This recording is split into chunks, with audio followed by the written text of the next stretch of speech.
context here is that Mellon's come in October, done a great job. We finished the season on 95 points. I think Lincoln finished on 99. If you look at I think I'm right what I'm about to say. If you look at the league table when Mellon got the job, Lincoln were 4 points ahead of us.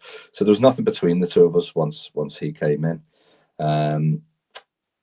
We played some great football, relatively speaking, for the level. And he'd really just sort of, whatever you think of Gary Brabin, there was a good squad there. Mellon's took that over and took it to the next level. He brought Cole Stockton back in January, got more out of him than any other Tranmere manager ever could, to the point where he was playing ahead of Andy Cook, actually, at this stage. But the flip side of all of that is we were pretty injury hit at the time. Lee Vaughan had broken his leg a few weeks before in a dead rubber against Southport. Can't actually remember who else was out injured, but I remember we'd had to change our shape. And Mitch Duggan might have been able to play right wing back Vaughan's role, but he'd got on loan at, I think maybe Warrington Town or somewhere like that. He'd got sent off in the last game of the season, so we had to completely reconfigure the team.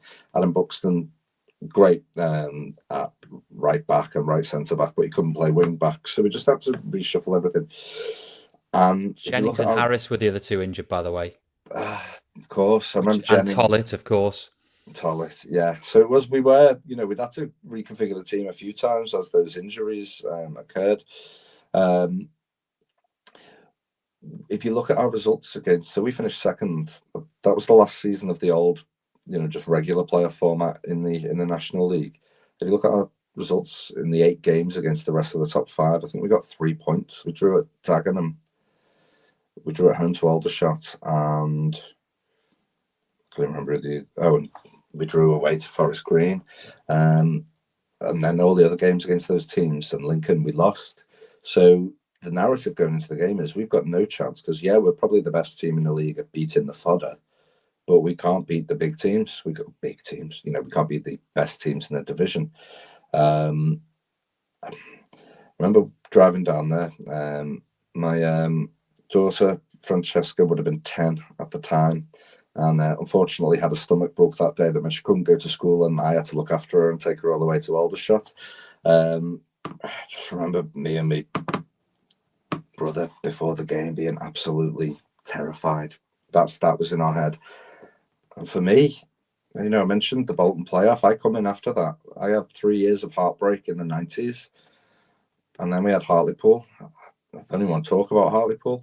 So, you just sort of become conditioned to think our playoffs and us aren't any good. And actually, when you think about it, you've got a 1 in 4 chance in the playoffs, probability-wise. So losing 4, it's not as bad as it sounds in some ways. Like, you're probably not got that much of a bad record as other. It's not that much worse than some other teams. But you just sort of conditioned to think this is the way world is stacked. It's not Tranmere's world. This isn't going to go how we want it to. Get in the ground, for a Wednesday night, I think it was. It might have been a Tuesday. It was a 7 or 7:30 kickoff. It wasn't 7:45, that's for sure. I think it was rainy and electric atmosphere. Terrified. Terrace was absolutely packed. Some daughter was only 10. Didn't take her right in the middle of it, and we stood at Aldershot. You can sort of stand up a little bit behind some railings. It must have only been about 3 minutes in. Cole Stockton turns, hits one, it goes in. I remember I went over on my backside, so in the sheer excitement, couldn't believe it. I just played them off the park. It was just a complete performance. We were brilliant to a man. I couldn't say a bad word about anyone on that pitch that night. So we go in deservedly 1-0 up. And in the second half, you got to feel for the keeper to a degree. He just drops one under no pressure. And Norwood will have never scored an easier goal. It would have been harder to miss. He hadn't actually been in great scoring form, Norwood, compared to the rest of his time with us. I mean, I think he probably got about 16 goals that season, but I think every other year he got over 20. Stockton was getting all the goals right, so it was nice for Norwood to get in and get that one. And then the third goal was a thing of wonder, really. Involved some... between Hughes and Wallace, great tackling and passing. Releases, I want to say Norwood, who then plays in Stockton, sort of drops his shoulder and sends it into the other corner. 3-0. Job done. I mean, the postscript, they give us a little bit of a scare in the second leg, but he went 3-0 away in the playoffs. That's it. It's done. And the little bit of a scare is just that, what you said before about, oh, here we go again. But, it got to 2-1 to them. That was the closest it got. The job was done that night. And my abiding memory is we stood at the front, we'd moved, and we thought it was in a Puma Tranmere tracky top that she bought with her birthday money. And she's just singing "We're on the way" and dancing along. It was just, it was quite a moment. Obviously, we lost in the final to Forest Green. But, I mean, I always think that was important, that game, in terms of it made a statement. This isn't the old Tranmere. We will go and we'll get this done under Mickey Mellon. So, the final was horrible. We just ran out. We had James Wallace got injured, didn't he, in the second leg, and that was just one injury too many. But I'll never forget that night. And actually, when I sat down with my brother at the game yesterday, I said, I'm not telling you any of the games I'm doing, but I'm doing 5 games. He goes, Aldershot will be there, won't it? And I sat down with Frankie. I said to her, what games do you think I should do? And she said, Aldershot. It was the first choice. Not Everton, Southampton, Bolton. I was at all them games. Honestly, it's embarrassing they were at that level. But that was just something else that night. It was. Nord scoring. No player has scored more goals in playoff matches for Tranmere than James Nord, such as his wonderful record in them. Scored in both legs of the semi-final that year. Obviously scored in the final against Boreham Wood. Scored against Ebbsfleet in the semi-final that year. Scored against Forest Green in the semis in 2018-19. Yeah. An outstanding playoff record.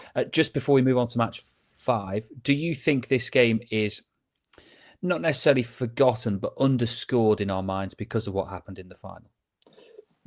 I think it doesn't have the significance that some others do.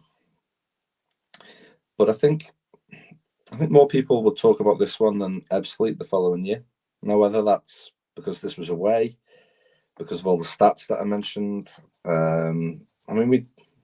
got nerfy against Ebbsfleet, didn't we, the next year? But I don't know. I don't think we went into that one with that much doubt. It was a very different end to the season. But yeah, it probably it might. I don't know how many lists it makes, but for everyone that I was there with remembers it with just such fondness. I'm also, and I know I'm different to other people like this, I'm not a big believer in worrying about what happened next when you rate something.